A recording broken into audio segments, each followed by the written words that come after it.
Happy Pastors Check-In. Thanks for tuning in.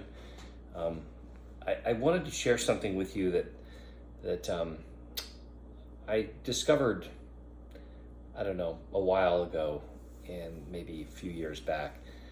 I love the 23rd Psalms. I mean, it is probably a beloved psalm that many, many people like and draw upon. And there's so many parts to that chapter that are just so encouraging.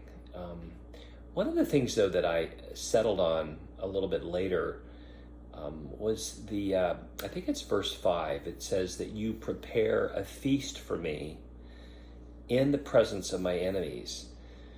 And one of the things that really stands out to me in that particular passage is that our God is a God of abundance. He's not a skimpy God.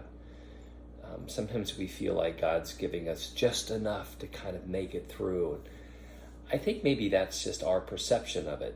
I really do believe that God, in his love for us, pours things out abundantly. And in this passage, we read that he prepares a feast for us in the presence of our enemies.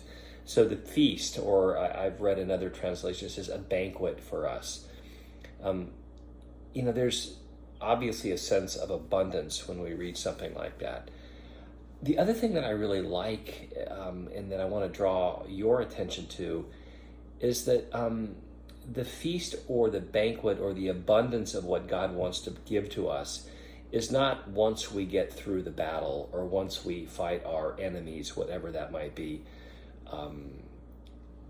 It's in the middle of it all, in the middle of the trial, in the middle of the battle, the illness, the situation in our life that is so overwhelming, right? In the middle of that, not at the end of it, but in the middle of it, God prepares a feast for us. And I just think that is amazing.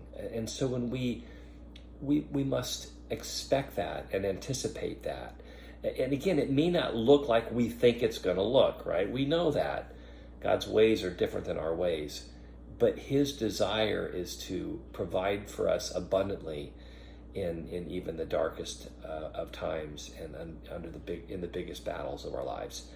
God is there in abundance. So anyway, I just wanted to share that with you guys.